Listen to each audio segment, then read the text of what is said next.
Welcome to Set to Shelf, the Movie Props podcast. Join Dan and Alexander as they explore the world of movie memorabilia, from blockbuster auctions and passionate collectors to industry news and conversations with the professionals who bring it all to life. If it's on set or on the shelf, we're covering it. All right, welcome to Set the Shelf, the Movie Props podcast. We are back for another episode. I'm Dan. I'm Alexander.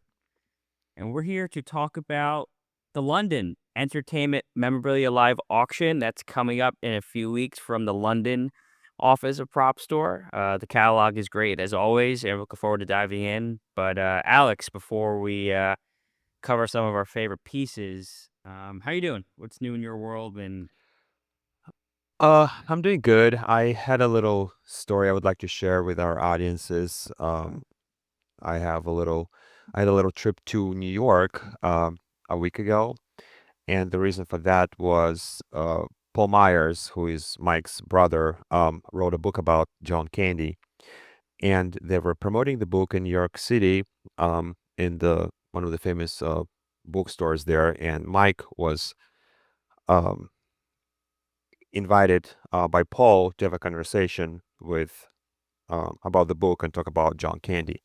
So of course I had to go. Yeah, I had to go, and I booked my flight. I went there for 2 days. I flew after Saturday night after work, and I got back Tuesday before my other work shift. So I was there for like basically 2 days.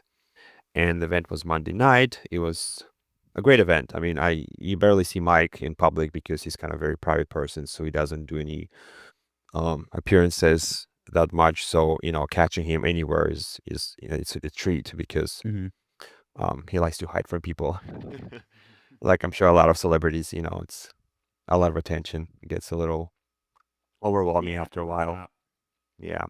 So great event, and I was hoping to take a picture with him, and I got lucky, and I did. no it was way. actually, yeah, I'm super excited. I can actually put that on my wall with all my collection. Yeah, it's the funniest thing. Like when I was going there, and I came like a little early, and then I saw there's like a backstage door at the bookshop, and then there was this guy like looking at the window. I'm like, I wonder what's going on there. So I'm going towards like the entrance of the bookshop, and there was like a lot of like people with like posters and like the dolls of like Shrek, Austin Powers, all that stuff. And I'm like, oh, I guess they're in the right space. And then I see him running back to that door. So Mike just pulled out, and he came out of the car, and there's a lot of people going to him, like signing things. And of course, like, I was like, there is no way I can get there. He was like, I couldn't even see him. How many people like ran into that, I'm like, oh, whatever. There was my chance. So maybe I'll have a chance inside. And then the event started, and I'm in the middle of like the second row, which is like, there's a very small room, like very small chairs. The whole event was amazing. Like Mike was funny, was telling funny stories. It was, it was a joy to watch him and his brother. And at the end, he was leaving, and then Paul stayed to sign the book. And so when Mike was leaving, it wasn't as hectic as it was outside. People kind of were respectful. The couple people kind of like went to him and to take a picture and sign things. So I kind of like, that was my chance. So I kind of ran into him to, take a picture. And then, of course, I tried to use my flash, and it took too long. He already like turned down. So I was upset. And so I'm going back, like, there's no way I'm leaving this place without a picture with him. So I'm going back to, before he leaves, and I take another one, and then I'll be able to fix the first one. But I got 2 pictures with him. And yeah, he was super nice. I mean, I didn't have a chance to talk to him and tell him about my collection, but it was just fun to kind of like, take a picture with him and kind of see him close in person. And he was very, nice to his friends, to his fans. Like he would take picture with everybody, sign everything. So it was nice experience. And then of course I told Paul, Mike's brother, like, oh, I was gonna tell Mike about my collection, but he left too soon. And, oh yeah, he got to go for different events. So at least I told his brother that I can collect, so maybe he'll pass the message. But so that was my little new little event that I went to, which made me very happy. So That's awesome.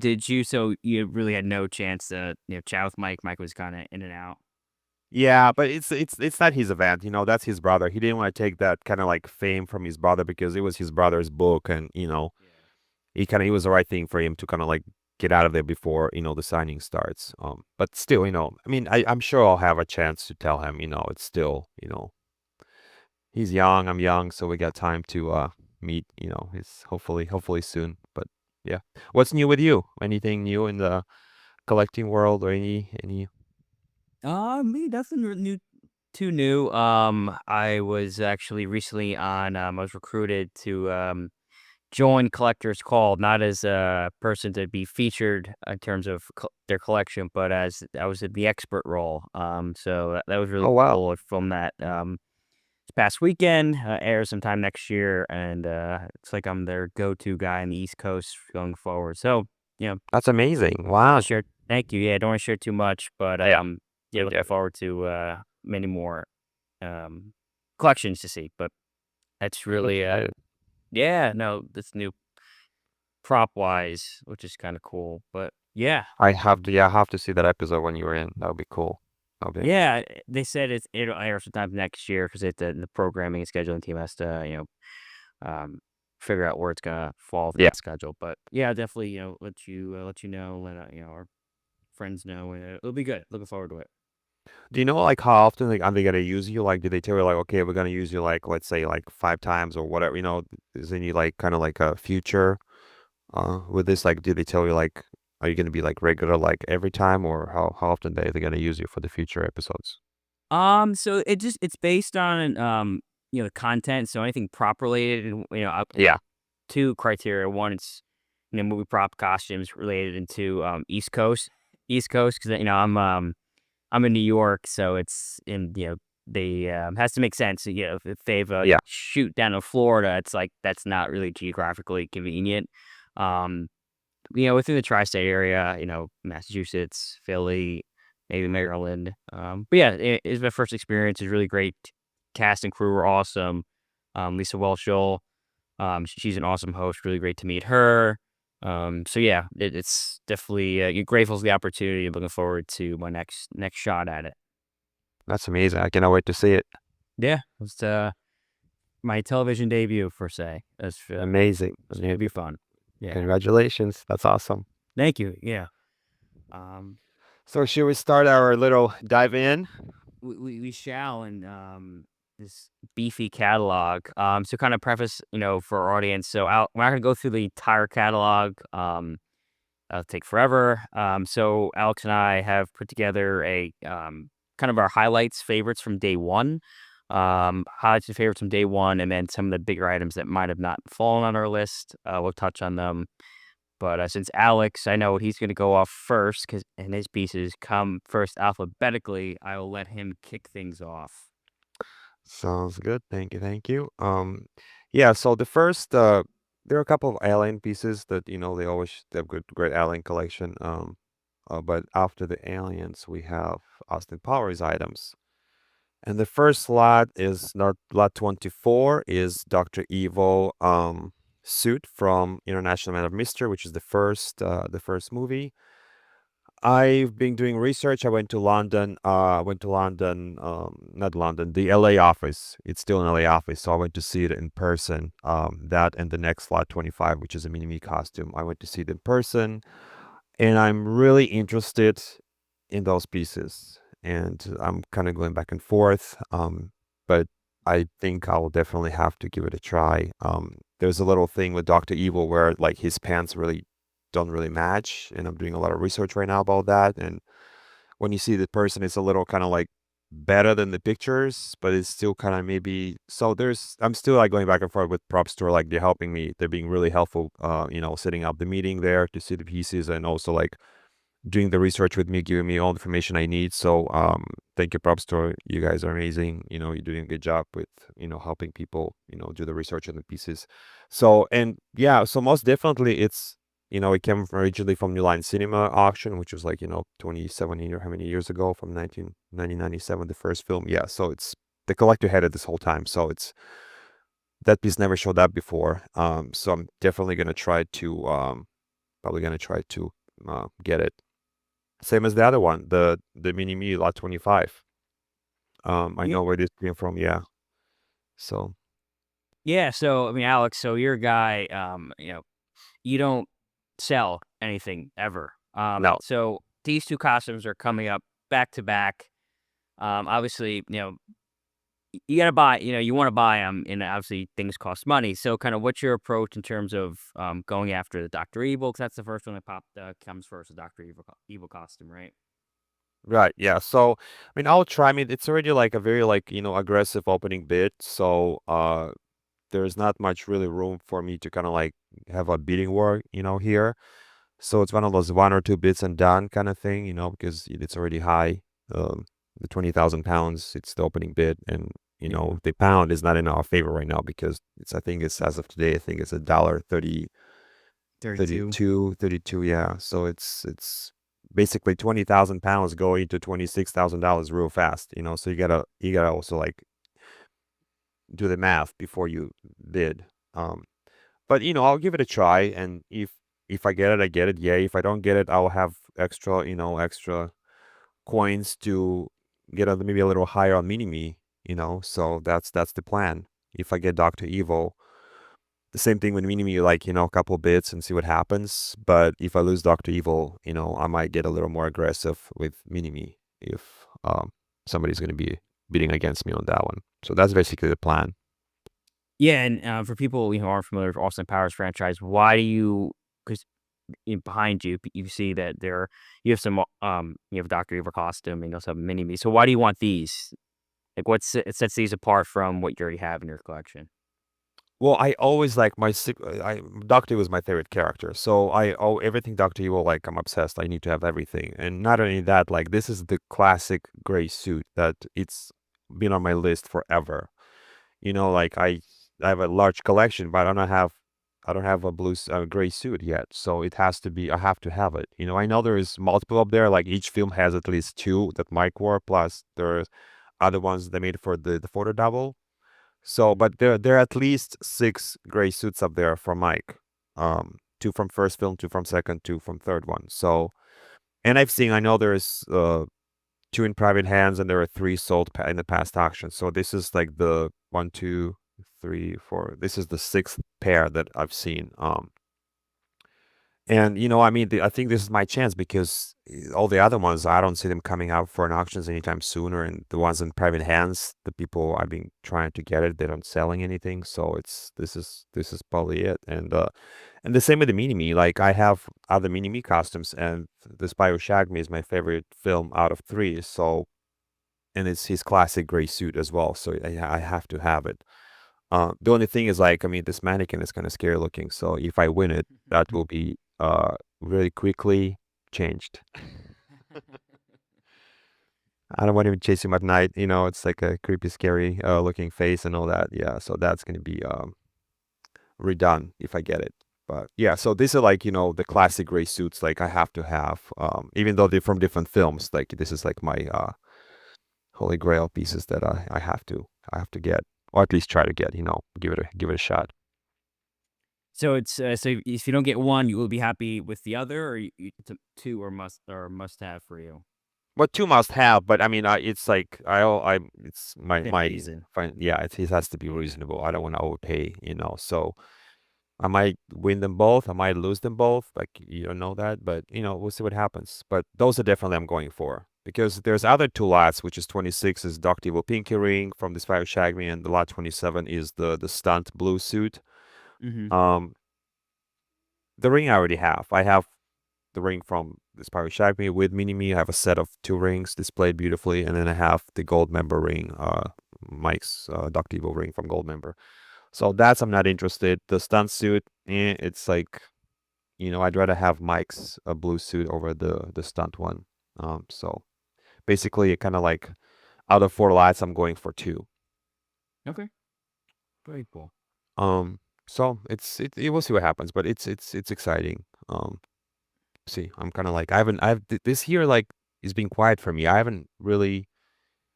got one private deal in the beginning of the year with the mini me prosthetics bust, and then the Julians had the auction. I got a couple like small pieces, nothing crazy. I think it was Elvis Costello suit, and then Michael York Basil suit, and the background short. So it's like nothing really major, but this is like the first time there is something at the auction that I'm like, oh my God, this is amazing, and I have to go for it.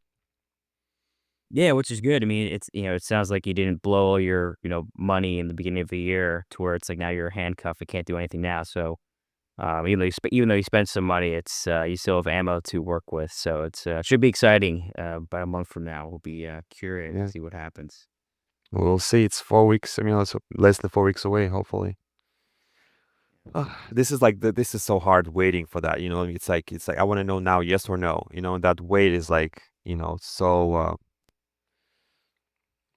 challenging. You have to like every day is like you check them, you see nobody's bidding early. You know what I mean? Like it's like you have to like every morning I wake up was like the first thing like I gotta check if nobody's bidding on it. Yeah, that becomes a part of your daily routine to check the It lot. does, yeah. I mean, it's every time there is an auction, there is something you really want. It's like it's almost like you're carrying a baby for like 4 weeks, Oh man. until the auction is happening, and then and then there's like big relief once your lots are passed, you win or you lost, and they're just like we feel that okay, time to move on. Yeah. And do you think you go to London in person to bid, or you think you're gonna hang home?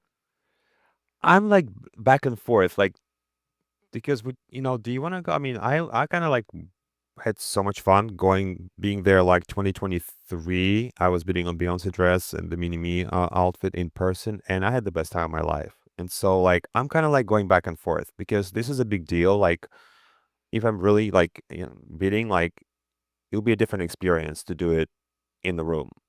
Yeah. You know, whether just like you just go there just to go there and just watch the auction. If you're not bidding anything, it's still fun. You see a lot of people, but like it's not as fun when you go in there. Like you're gonna be bidding on something like live. Yeah. So You have a clear plan. Yeah. yeah. So I mean, I'm going back and forth on that. So there's still 50-50 chance that I might go. What about you? Are you gonna? Yeah. do I the- mean, I would love to.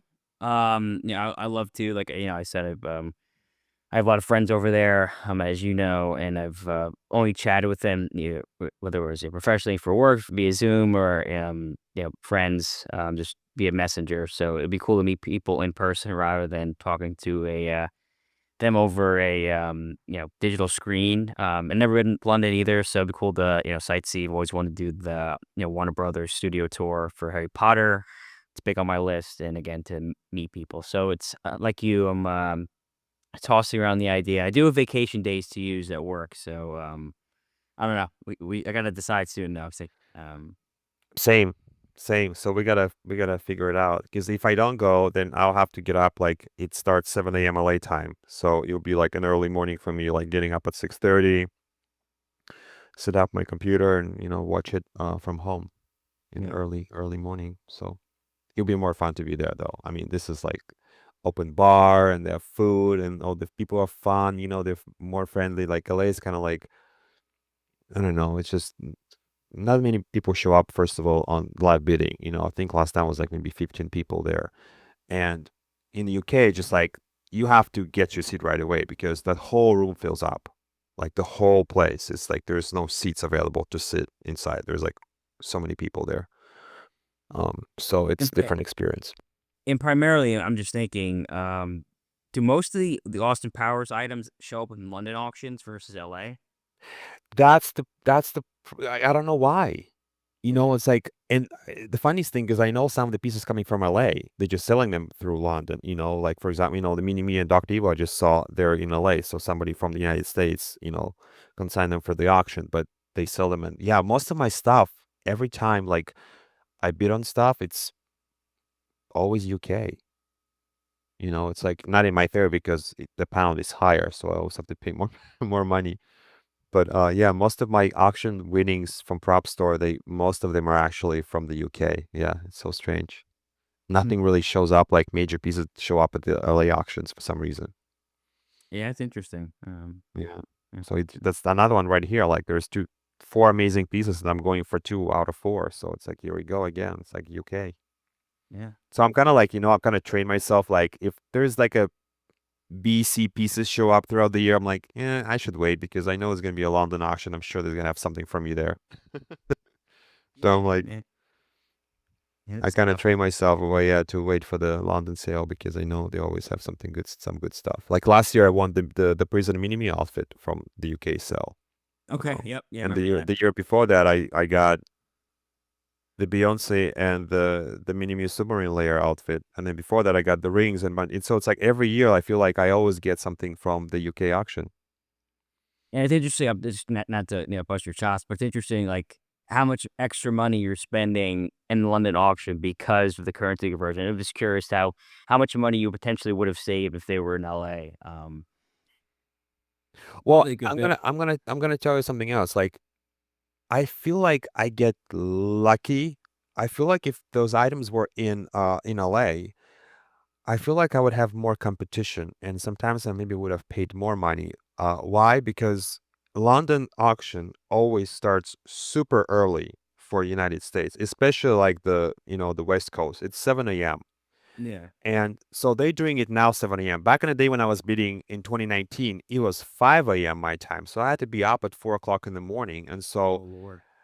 it limits a lot of the bidders. So the people that maybe were interested bidding in Austin Powers, A is they always do an alphabetical order in prop stores. So Austin Powers items always come first. So by 7:30 a.m. LA time, they're already sold. So I feel like I get a better chance, like eliminating people that forgot to wake up early or something, you know what I mean? So I feel like Yeah. it's in my favor. Like I'm getting everything. Yes, the opening bids are high, but I feel like a lot of the times I get like one and done opening bid and I win it. Nobody else is bidding against me. I feel like it helps actually, because a lot of people are still asleep during that time when the Austin items sell. So it's kind of Yeah. like you never know. You could both way. I feel like in Los Angeles, maybe more people will be bidding against me, but I feel like that kind of helps me. Like this right now, 7 a.m. Like Dr. Evil was what lot number 24. So by 7:24 a.m. LA time, Dr. Evil will be sold. And how many people do you think would get up that early to watch it? You know what I mean? Like, so I feel like I might get a chance there, but we'll see. Yeah, you never know. I mean, it's a lot coupled with waking up early. You got to spend a lot of money, so it's two more or less barriers. People really got to want it and put the extra effort in. So I definitely agree with 100%. my reasoning. 100%. Yeah. Any other lots? So what's your next lot you wanna Y- Yeah, so lot 72, it's the handbook for the recently deceased from Beetlejuice. Screen match. I didn't know this one was screen matched. It screen matches to the first time Adam picks it up. It's pretty cool. It sounds like from the listing, this is the first screen matched one that Propstore sold. They sold one previously, but I don't believe that one is this one. So I'm No, is it curious. because I think the other book had a little screw, like little hole into it. I remember that. So yeah, this is definitely a different book. Yeah, so I'm curious how many were made for the filming. That this one definitely matches, which is obviously the one that's more coveted by collectors. Just always a big fan of that film, the world building it did, between from stop motion to miniatures to this book itself. To something I would love to have. Again, it's not something that I'm in the market for right now. I'm totally happy with what I have. But artwork on the front's always instantly recognizable, and to really just they're fun pieces. To have, and even the next slot too, the Living the Dead magazine you see at the end that Yeah. Charles Dietz has. He's in his recliner. He's reading it. So there's fun pieces. You don't see them pop up often. So they'll definitely do well, I think. The magazine I never saw actually. I saw the book the book that sold before, but the magazine, I think this is my first time seeing it at the auction. And it's very reasonable opening bid. It's only 4,000 pounds opening bid, and it has one bid already. But that's kind of like more affordable than the actual book, which is already at 32.5. Already got two bids. Um, Yeah, this catalog. I mean, already it's November 9th is day we're recording. A lot of bids have actually they've hit their reserve for a lot of items, which is Mhm. interesting. A very it's great for Prop Store, and it's very unprecedented. I think this early because the catalog has been out for too long, and a lot of the bids are high. So it's curious who's already Somebody already, yeah, in the role, yeah, in the market. 100%, yeah. Um, Um, There are a couple items before that I wanted to mention. Like I loved Batman films, and they have a great Batman selection here. They always do a good job with yeah, the Batman. Uh, but it's like this penguin umbrella. Like I keep looking at it, and it's like I love the penguin. I love that. I love that. That's my favorite Batman villain. And it's like every time I look at this umbrella, like he shows up all the time. We see it very often. It was just I feel like it was just at the LA auction. But it's so like Tim Burton, and it's so like the penguin, and it's like one and done, kind of like props. So you see you know exactly what it is. The Lot 57. So it's like I always look at it as like one day I'm gonna own this umbrella. Well, I hope we get the Austin Powers items, but if you don't, you can own the Penguin umbrella. That's Could true. be yours. It could be yours. This is a good one. And the second lot, 258, I never saw that one before. The screen match, the pocket watch, that you know, that's a cool prop too. And they screen match it, and it's like something else that's gonna like you know displaying them together would have been amazing. Yeah, nothing You beats a know, screen match. yeah. And they do a lot of it's a lot of work. I mean, they do Propster does a really good job like doing the screen matching and all that. You know, it takes a lot of time. And then there was Yeah, like you know. definitely. And then the cane again, we saw the cane many times. It feels like it shows up at every auction, just like the hoverboard. You know, there are certain items that, you know, they never leave. They kind of tend to You used to pop own up. one of these, right? Yeah, I sold one last year I sold one. Yeah. And there was one in LA, I feel like, just previous auction. Now there was another one.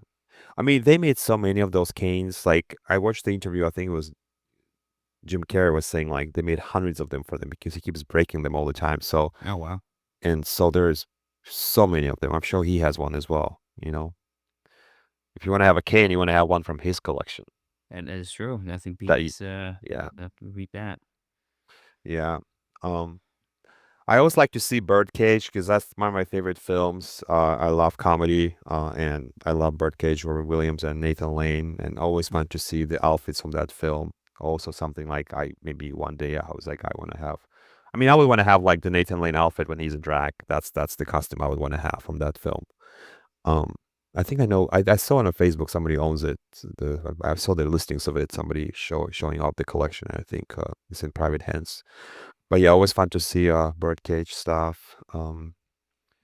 What is your next item? Yes, I'm jumping a little bit down to lot 139. It's the hero elf costume worn by Will Ferrell as Buddy the Elf and Oh yeah, that's the cover. Yeah, that's the cover piece. They've used it as cover before a number of years ago. I think maybe 3 years ago, 4 years ago. Recently, instantly recognizable. Pieces from that film are scarce in terms of costume, full complete costume wise, and especially right. Will Ferrell's costume. I believe this one says Hero 3 on the inside. Yeah, Hero 3 on the inside.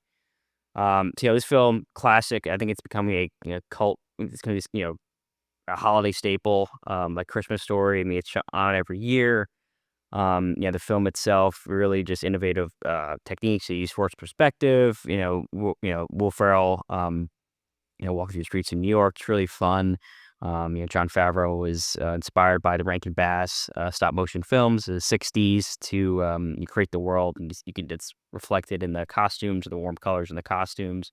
But yeah, I love the costume. I love Will Ferrell. He's one of my all time favorite actors.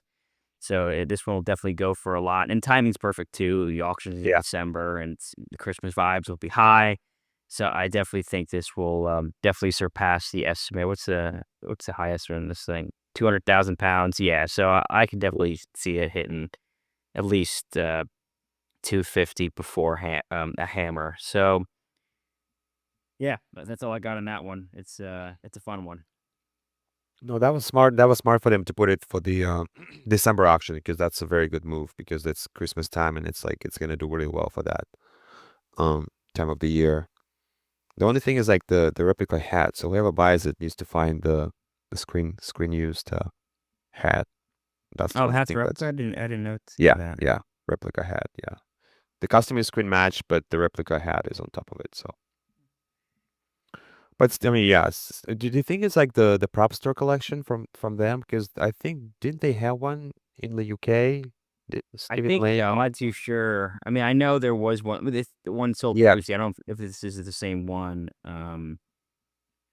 But yeah, I yeah. think Maybe it's coming from the prop store collection. Who knows? Yeah, but yeah, I yeah, don't I know. mean, amazing. Yeah, that's very like very Christmas. Very it's like one and done. You know what I mean? Like this is If you want to have something from that film, like iconic, can't get better than that. You could have the elevator panel. They've sold that in the past where he goes and Yes, I yeah. remember that. It was actually a high number too. Yeah, Yeah, that the it initial did well. offering, the initial offering of the elevator went crazy. Yeah, yeah, yeah. We'll see what happens. I'm actually like there's certain items like I'm just curious to see where they're gonna end up. Because there's so many great pieces in this sale. So it's always fun to watch the final results. Yeah, Um, definitely. and My I next think your one is next, yeah, I'm the next 178. You have anything before that? 178. Yeah.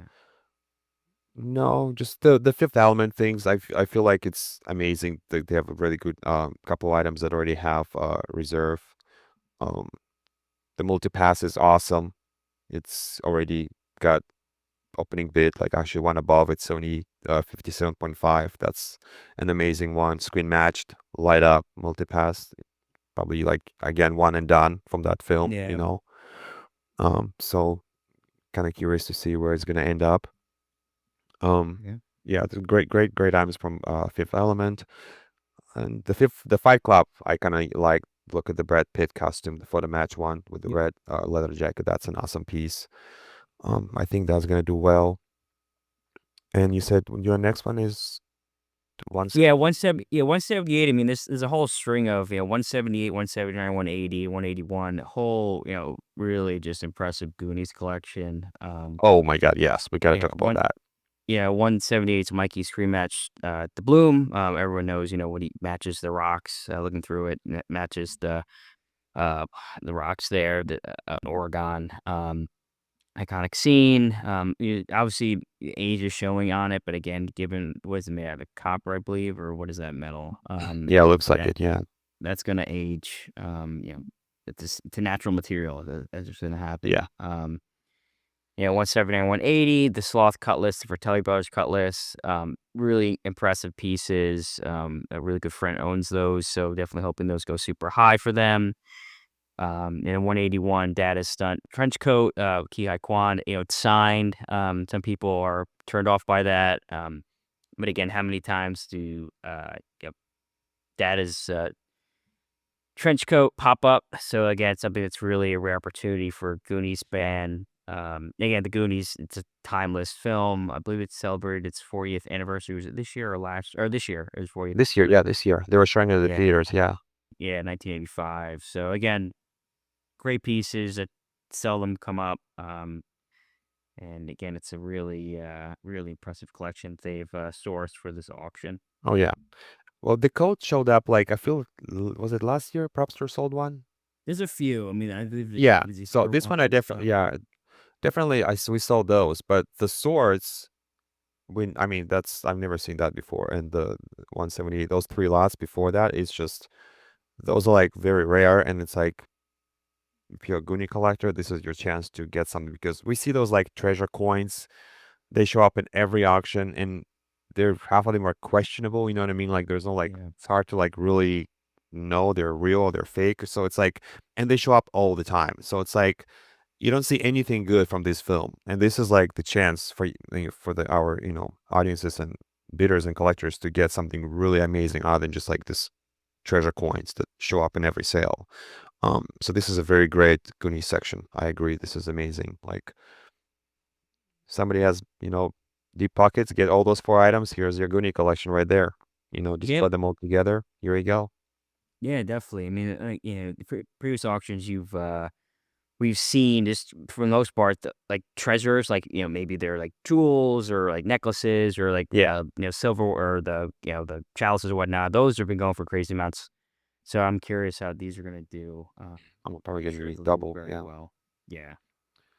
Do you want to move to your favorite section since you're the Harry Potter expert? You want to cover that? I wish I was an expert. Do you have anything else before? No, I think it kind of goes right after that. So yeah, let's cover some of the Harry Potter pieces. There's some great stuff there. Let me see. So the first thing I mean, I had one I really wanted to call out. Lot 197. Voldemort's Flight of Wand. Yep. That's what Yeah, I was looking at too. Voldemort and Dumbledore. Their wands specifically. My favorite character in the Potter universe's Snape, Severus Snape, played by Alan Rickman. Just really just loved how Rickman played the character arc and the storyline of Rickman from the first film to the last last two. Really just something I really love. But wand, aesthetically, wand design wise, Voldemort and Dumbledore as the Elder Wand. So even the Elder Wand too, that has a narrative in and of itself. But this one, Lot 197, it's a light up wand. Light up wands, for those that don't know, were used to essentially mimic, to kind of just show the actors on set when they were dueling to have that illuminating effect, where you made the Patronus charm or whatever, to kind of give them that something to react to and to go off of, versus just pretending their wands illuminating. And these are actually a little more, craft and more technological smithing to create these. It's really cool. I've always wanted to light up wand. Never wanted, I don't have any Potter pieces in my collection. Yeah. So, yeah. I mean, we shall see. And that's to be determined. But it's just really cool. It's a Voldemort wand. What else more can you say from that? Yeah. I mean, this is the greatest greatest neat. villain. Yeah, and it looks like instead of AAA batteries, they're quadruple A batteries are for this guy. So definitely takes up a lot of juice. But yeah, very cool piece. Yeah. But yeah, it's the only Potter piece I'm calling out. That I would love. It's a great Potter selection. Yeah, they have good stuff there, yeah, for sure. But yeah, that's the only one I have. Do you have anything after that? Yeah, that's like I feel like that's the one. I feel after that, let's cover up Indiana Jones, the fedora, this coming My out. next one is 322. 322. Yeah, I'm kind of going down. Like let's just cover like a couple pieces. Like the fedora is coming up 220. Temple of Doom, Indiana Jones, Harrison Ford fedora, 150,000 pounds opening bid. They show up like kind of, I wouldn't say often, but I think you can have at least one per year, maybe one every 2 years. You have those fedoras popping up at the auctions, different auction houses. So definitely not something like really rare, but like also cool piece to have. If you Indiana Jones collector, this is again one and done. And the next lot is 221 is Angel of Death puppet, which is kind of cool. I like to see stuff like that. That's like not very, you don't see that very often. Another piece that's kind of like creepy looking, and it's I've never seen that before. You've seen the the Grail tablets and all that stuff, but I like to see pieces that you haven't seen at the auctions before. They always kind of like jump out of me because something new. So I feel like that was kind of like a fun little piece, and also Yeah, definitely. There's those early 80s Star Wars, Indiana Jones.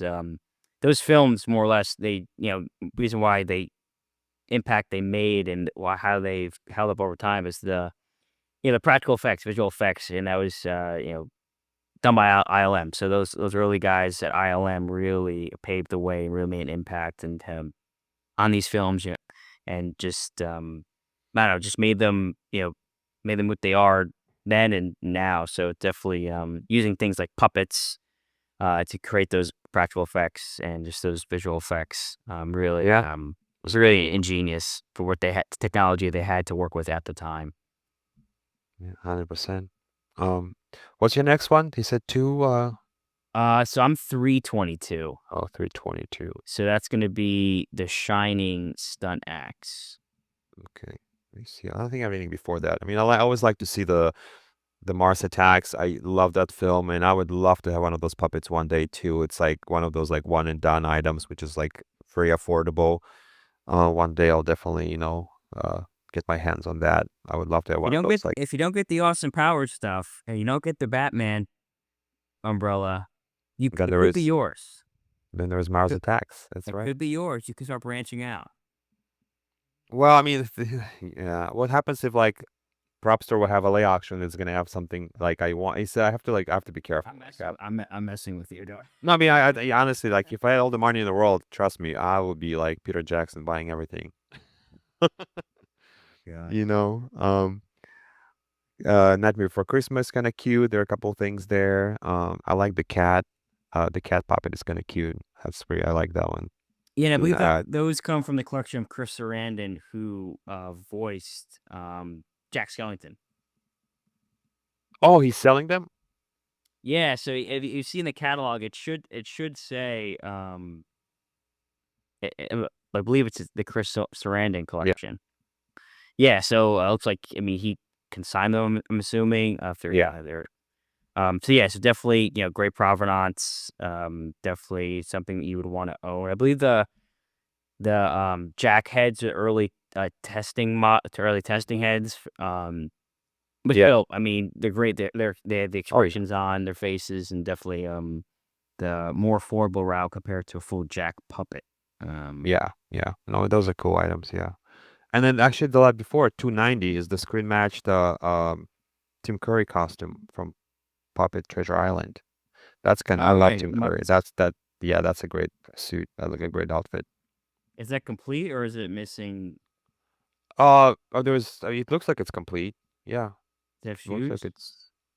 it's shoes. Let's see. Shoes are always missing. Let me see. I feel like this could have been from the Planet Hollywood sale because they sold one last Yeah. year at their Planet Hollywood big auction. So I wonder if whoever bought that from Planet Hollywood is selling it now. Yeah, no shoes. No shoes. It's all right. You're shoeless Tim Curry. It's all right. I mean, shoes are always, the funniest thing, like a lot of costumes missing shoes. Yep. I mean, I have a lot of Dr. Evil costumes and a lot of Austin Powers costumes. None of them have shoes, and you don't see shoes that often. I wonder why they separate them when they go out for sale from the original sources. It's so random that they never include shoes. So interesting. Pirates of the Caribbeans. There are a couple items there that's kind of cool. Um, so three. Yours is next. Is the let's talk about 318. The Scream Oh, matched Dream Mask. the lighted ghost face mask. Oh my God, this is so cool. Yeah, Scream's a great franchise. They announced, or not announced, but they released a trailer for Scream 7, I think it is. Yeah, 7. Yeah, I can't wait to That finish. And that mask, yeah, from the first film, it's Scream matched, to a scene, or what's his face? Terrible names. I'm gonna cheat now. Look at the listing. Yeah, yeah, I Uh, know. I don't know. Stuff in the Scream franchise is definitely high collectible, especially the first couple films. And that stuff. Yeah, Is really out the there. first two are like, the best, absolutely. And then But yeah, this will so go definitely crazy. cool. This will go crazy. Yeah. Yeah, I Yeah, agree. it's already at 55,000 pounds. So the lowest spends at 50,000 pounds. Definitely. You'll go over 100 for sure. Yeah. Easily So over 100. yeah. So it looks good. Yeah. I would Looks love to like have that in my there's collection. layers of authenticity from Massandrea and prop master John Paul J.P. Jones. So again, you're getting the real deal here. Yeah, great resource, great So sources, yeah. yeah. Amazing. Yeah, I mean, damn, this is gonna be I think it's gonna be like between 1 to 200,000. Do you remember the full suit that Propstore sold, like a lay auction? What did it go for? Remember the full one? I think it went for It was some big number. 250,000. Yeah, I think it was like some big number. Yeah, I mean, it was a big deal. I remember like watching that live when it was going on. And so next one, yeah, 322, right? That Yeah, is 322. It is the axe from The Shining. One of the axes from The Shining. It's a stun axe, so it's not the full metal. Heavier weight one. It is more or less, they create the stun axes. Kind of safer alternatives for Jack Nicholson to carry on set.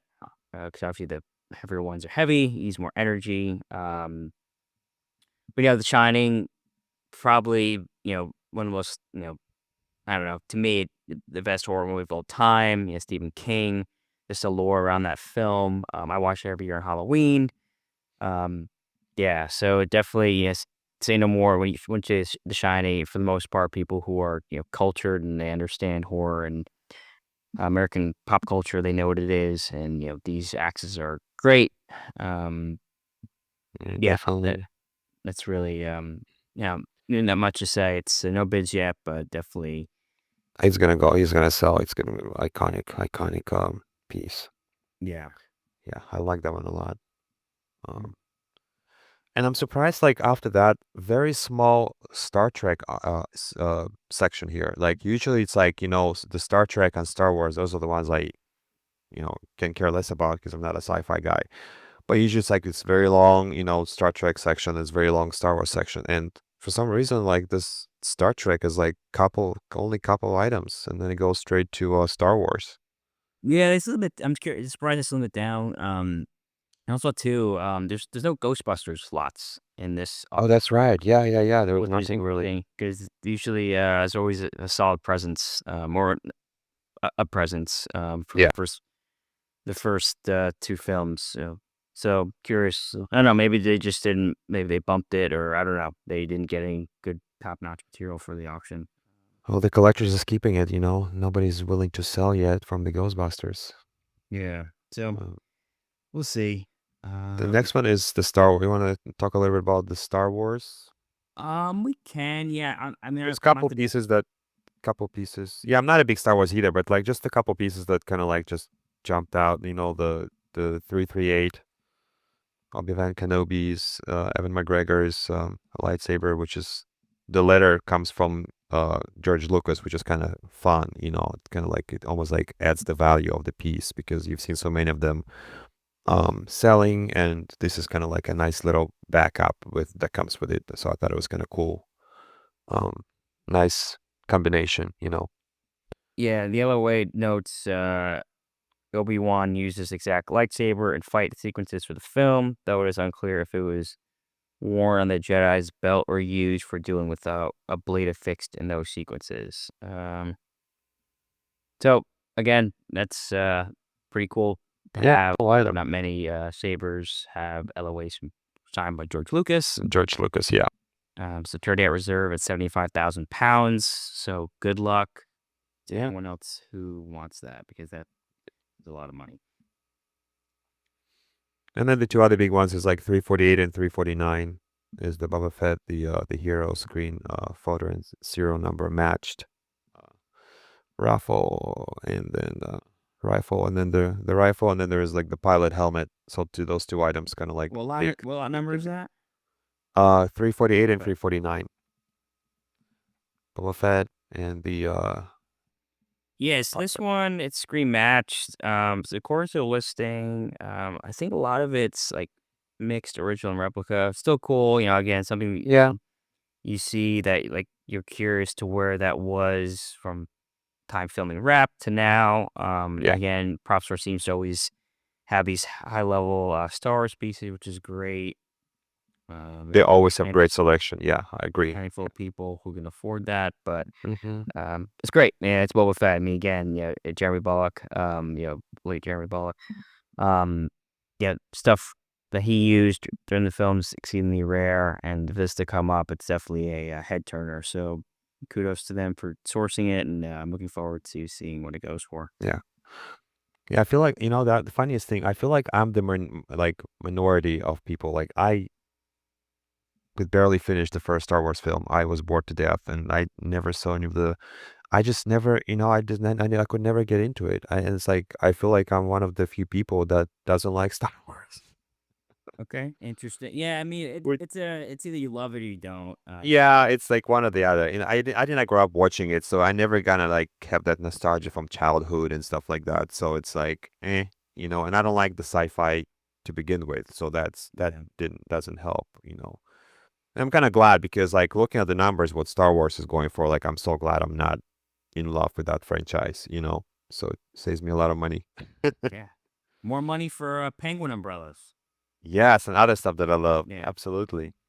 Very nice Superman section here. Couple cute pieces. I like the crystal. The lot 388 crystalline crypto. The model miniature thing. I feel like it's from Planet Hollywood as well. Maybe if I'm not mistaken, maybe there's another one up there. But like there are certain pieces that I feel like They were sold at Planet Hollywood and now kind of like coming back, making it come back. Yeah, that might have been. Yeah, I believe I saw one of those Planet Hollywood auction. Yeah, See if they just a attribute any source in here. No. it's fun, nice little Yeah, Superman cool. section here. Christopher Reeve tragedy what happened to him. Yeah, He's his fellow Cornell alum. So we share the same alma mater, which is kind of cool. Did not know that. wow. Yeah. So definitely cool piece from a great film. You want to jump on your favorite? Yeah, my two favorite Light on. lots. Yeah. 393, 394. So the first one is a jacket worn by Arnold Schwarzenegger, Terminator 2. And then 394 is a T-1000 bullet hit shirt worn by Robert Patrick in the same film, Terminator 2.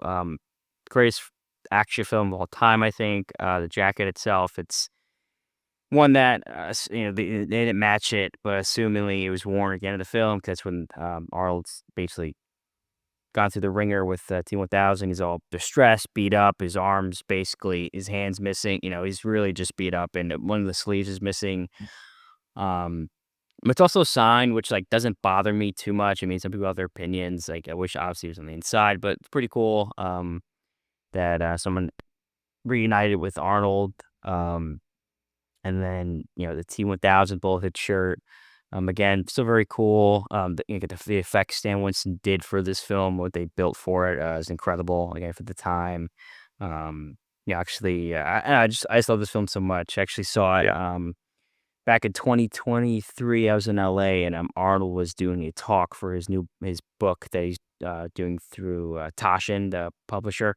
And he did the talk at the Academy Museum, and then following his talk was a screening of Terminator 2. So it was really cool to see that on the big screen, and just to see Arnold, somewhat in person. So it was really cool, and again, the film holds up. I would love to have an Arnold jacket. Because I just think he's definitely made his impact on Hollywood and just from what he's done off the screen too. So definitely much love for Mr. Schwarzenegger. Are you gonna try it out? Are you gonna try to bid on it? Uh, I gotta sell some stuff. We shall see. Again, if listen, if it passes, things might be in play here, but I don't know. We'll see. Again, it's. Like, would you like to have the jacket or the shirt? Like, which one would you pick? Like over, like, what was your like priority?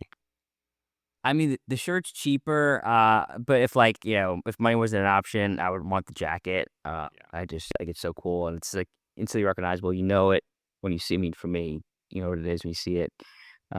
So we shall see. Nah, that's a cool piece. Yeah.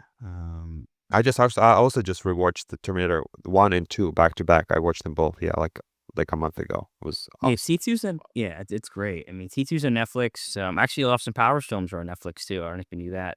Oh, they get back. Yeah, they're on there. But yeah, T2, it's always just like I've seen it many times. It's something, it's great. You have in the beginning, it's Guns N' Roses playing. Their song "You the Mind" playing. It's just an all around great film. Yeah, so hopefully no one bids on it. Yeah, we'll see what happens. You never know. Exactly. You just have to see. What we'll find out on December 4th. This is true. December 5th. Yeah, December 5th. Yeah, Friday. Yeah, That's all I got. Yeah, I got a couple items at the end. 417 and 418, which is kind of like Wayne's World, another Austin Powers classic. I love the clapperboard. It's kind of fun. I still don't have a clapperboard from any of the Austin Powers films, which I would love to own one day, one from each film. Yeah. And the Wayne's World, I love that film, the first one especially. Not as much as Austin Powers, but still, like, anything Mike Myers is makes me happy. So definitely something that kind of jumped out of me, like, oh, this is kind of cool. And only 2,000 pounds opening bid. And the next lot is the Gertz glasses, Dana Carvey's glasses, which is also cool and also very affordable. So I love comedy. So most of the stuff I love, it's mostly comedy adventures. So yeah, always those lot of items that kind of like make you feel like, oh, maybe I should bid on that. It's like, no, just stick what would you love more, and then if I have extra money, then bid on other stuff. Like a Um, Batman umbrella. well, yeah, I mean, I'm telling you, it's like I've been looking at that for years. Every time I see one, it's like this is so cool, and I like it's like very Tim Burton and very Yeah. like exactly what it is. So one day I'll pull the trigger, but right now I gotta focus on Doctor Evil and Mini Me. So I got uh, bigger fish to fry right now. It's like It's just true. yeah, I think that's it, right? This is the and the rest is all like day two. There are some cool abs on day 2 and 3, like smaller pieces. We're not gonna cover them, but just check out the catalog. And also, like, I'm so happy that Propstore sent me the catalog like this. Oh my God, Here we I go. love it. Yeah, I'm gonna use it for my beading. I like to like flip the pages and if I'm gonna be doing it at home. So we'll see what happens. So what do you think overall? Like, great catalog, great items. Yeah, but it's always a sharp display of pieces. The catalog's always well formatted and laid out nicely. So yeah, it's always good. I mean, I look forward to these things. There are events. Like in the collector's world, it's when the catalog releases. It's creates a lot of chatter amongst our friend group. And it's fun. Fun to go through things, and sometimes some of the pieces can't afford, but just cool to see them surfacing and the history that Yeah. you know, Prop Store unveils about them, where they're from, they scream match. So it's just really an overall great catalog. And would you say the same? Absolutely. No, there's every time there's a new catalog, there's always like new pieces that we've never seen before show up. And that's because we've been doing this for so long, we've been around this hobby for multiple years. So it's like you see a lot of repeats. So whenever you see like new pieces at the auction at the catalog, it's always exciting. You know what I mean? You can almost like discover something new, like, oh my God, this thing popped up on this one so it's always fun, and Propster always does a good job, finding new pieces. So it's always exciting to that first day when you get the catalog, it's like, oh my God. It's like that's the first thing I do is just go through the whole thing and just, you know, discover new pieces that you never seen before. Yeah, Yeah, good. definitely, 100%. It's a fun little addiction. Yeah, it's a sickness. It is a sickness, but we love it, so that's all that matters. This is true. Brings people together. It's fun. Yeah. So we have to decide with you whether or not we're gonna go to London and, raise that paddle. If I go, I'm not raising a paddle, but we shall see. It'll be cool. I definitely want to get over there, see people, experience London. Never been over there. But yeah, I mean, Yeah, we'll see what happens. I'm also like 50-50 right now, but like the one thing I know is when Stevie Lane is ready to sell spacesuits from Doctor Evil Mini Me, then I would book my flight right away because that will have to happen in person. This one I'm kind of like, yeah, it's cool. I mean, we'll see. It's like for me, it's like I could use that money for an extra bit. That's where I look at it. Like, let's say, if I would go there, it would cost me money, flights and all that, and food. but you could use your points. You got to give full context. How much is your flight again if you use your points? As of today, I looked, it would be $265. That's pretty good. Like if I was to go, my ballpark it'd be just around $700. Oh wow! And And that I and have a place to stay too, so yeah, so and I don't. So like yeah, I guess I could. The things that just popped up, like because I went 2 years ago and it was November 9th. So Emma, our friend, a lot of her like memories popped up with pictures of us at the event. It was exactly 2 years from today, 2023, November 9th. That was their auction in London, and so all these memories just showing up on my phone right now. The pictures I took with all the people there and beating and stuff. So yeah, it's like this kind of like made me want to like, oh, maybe I should just. That's why I was looking at the flights this morning. yeah, no, it's tough. It's just because obviously, people in your ear like, oh, you got to come over. I want to see you. So it's a tough Yeah, thing to juggle. But at least for you, it's a little more reasonable in terms of more affordable, absolutely. yeah. Yeah. So So I might, I kind of want to because before I was kind of thinking just bidding on Mini Me, and I was like, I can do that from home. But like now that I'm decided I'm bidding on both, I feel like, like Emma told me like you should be here for Dr. Evil. Like that's a big deal. That's expensive piece, and she thinks that you should fly here and bid for that and have that cheerful reaction from all your friends and audiences that's sitting in the room to kind of like celebrate with you. So I'm kind of like yeah, I'm leaning towards like I kind of want to go, but we'll see. To be determined. Yep, we'll keep you posted, guys. What's happening? Yeah. Well, I think that's it, right? That was a good little dive in. We didn't go Yeah. crazy. It's right at an hour, so that's a good Yeah, healthy length. Yeah, just under an hour. So this episode will be airing just a few weeks before the auction itself. So yeah, it should be good. We have a couple good interviews lined up. One's a Christmas themed one, so that you should look forward to that. But yeah, that's it. If you guys have any questions, definitely shoot us an email. Email's in the bio below on YouTube. But if you watch on YouTube, the email is from set to shelf podcast at gmail.com. Also, too, we have an Instagram page from Shut the Shelf Podcast. Or if you'd like, reach out to myself or Alex, Facebook, Instagram. More than happy to chat with you guys. But as always, thank you for listening. Looking forward Guys. to our next time chatting. And hope all is well until then. Yeah. Thank you, guys. Subscribe, like us, share us, spread the love. We love you all. Thank you Yeah. guys for watching. All right, guys. Enjoy. See you later. See you later. Bye bye.